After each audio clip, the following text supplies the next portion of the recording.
एक गांव में बहुत ही अजीबोगरीब विचित्र घटना घटित हुई। गांव के मेले से कुछ औरतें अचानक गायब हो गईं। औरतें कहाँ गायब हुईं और इस घटना के पीछे कौन था, जानने के लिए देखिए ये पूरी कहानी। एक गांव में एक मेला लगा हुआ था। वो मेला साल में एक ही बार लगता था, पर विचित्र ये था कि हर बार उस मेला में कोई न कोई नई घटना घटित होती थी। अरे भाई विकास, आज ये मेला फिर सज रहा है।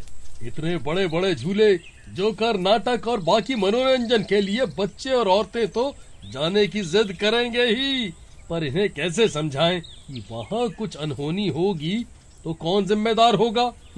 अरे भाई तुम भी ना, अब हर साल इतना बड़ा मेला लगता है और फिर मेले में कुछ न कुछ तो होना आम बात है। ये सब छोड़ो, ये बताओ कि कल तो भाभी जी को लेके मेले जा रहे हो ना, और फिर वहाँ नौटंकी भी तो होती है, वो भी तो देखनी है। हाँ भाई, जब सब जाएंगे तो विनीता कैसे न मानेगी जाने के लिए, उसे भी लेके जाना ही पड़ेगा ना। चलो भाई, अब रात होने को आई, घर चलते हैं और कल मेले की तैयारी करते हैं। फिर दोनों वहाँ से अपने अपने घर चले जाते हैं। अगली सुबह सब नहा धो के मेले के लिए तैयार होने लगते हैं। अरे विनीता सुनो, मेले में हम सब जा तो रहे हैं, पर कहीं चाट पापड़ी के चक्कर में खो मत जाना। अगर मैं ना भी मिलूं तो तुम सीधा घर चली आना। फिर गांव के सारे लोग उस मेले में मजे लेने पहुंच जाते हैं। अरे सुरीली, तू कब आई है? हाँ बहन, सब आए हैं, तो मैं कैसे पीछे रह जाती। ये देख पानी पूरी, चल थोड़े चटखारे लिए जाएं। फिर दोनों हंसती हुई पानी पूरी खाने पहुंच जाती है। ए भाई साहब, ये पानी पूरी का पानी लाल कैसे है और आपने अपना मुंह क्यों छुपाया हुआ है, ये काले लंबे कपड़े पहन के? अरे बहन जी, आप खाने के स्वाद लो ना, और ये अनोखा पानी है। एक बार यहाँ की पूरी खा के तो देखो, बाकी सारे स्वाद फीके लगेंगे। अच्छा लाओ, 2 प्लेट लगा दो। फिर पानी पूरी वाला उन्हें पानी पूरी खिलाता है। अरे ये क्या हो रहा है, सब घूमता हुआ नजर आ रहा है। तुम सही कह रही हो, मुझे भी सब धुंधला नजर आ रहा है, सर भी भारी हो रहा है। फिर अगले ही पल दोनों जमीन पे गिर पड़ती हैं। और ये क्या, ये तो पारदर्शी हो गई। वहाँ सुरेश विनीता को घर जाने के लिए ढूंढने लगता है। विनीता, ओ विनीता, अरे कहाँ चटकारे ले रही हो, घर नहीं चलना क्या? बहुत ढूंढने पे भी विनीता नहीं मिलती। वहाँ विनीता और सुरीली को होश आ जाता है। तभी वे देखती हैं कि वो काले कपड़ों वाला एक भूत है जो उन दोनों को उठा के ले जा रहा होता है। बचाओ बचाओ बचाओ, कोई है, इस भूत से बचाओ हमें। पर पारदर्शी होने के कारण उन्हें कोई भी नहीं देख पाता। गुफा के बाहर पहुँचते ही भूत अपना एक हाथ गुफा के दरवाजे पे रखता है। खुल जाओ सिम सिम। तभी गुफा का दरवाजा खुल जाता है और भूत उन दोनों को अंदर बंद कर देता है और बाहर आके फिर मेले में चला जाता है। फिर उस भूतिया जादुई पानी पूरी खाने और औरतें आती हैं। ए भैया, पहले मुझे दे दो पानी पूरी। अरे नहीं भैया, मुझे दो। पहले मुझे। सारी औरतें आपस में झगड़ने लगती हैं, तो खुफिया भूत उन सबको बारी बारी से पानी पूरी खिलाने लगता है।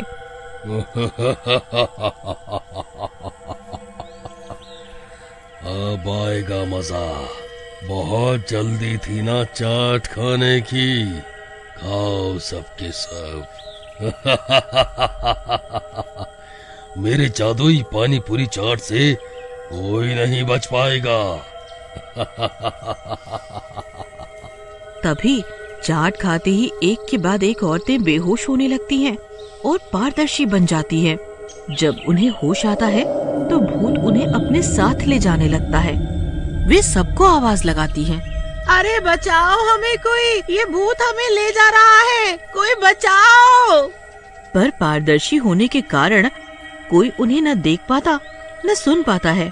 कोई फायदा नहीं चिल्लाने का, तुम्हें बचाने कोई नहीं आएगा, क्योंकि कोई तुम्हें देख ही नहीं सकता।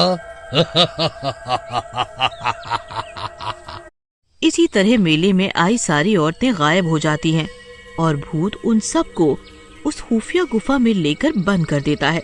मेला खत्म होते ही सब लोग अपनी अपनी पत्नियों को ढूंढने लगते हैं। अरे किसी ने विनीता को देखा, वो मिल नहीं रही है, और मेरी सुरीली भी गायब है। अरे भाई तुम्हारी नहीं, सबकी बीवियां गायब हैं। पूरे गांव में हाहाकार मच जाता है। आखिर गांव की औरतें गई तो कहाँ गई। उसी रात वो भूत गांव में आता है।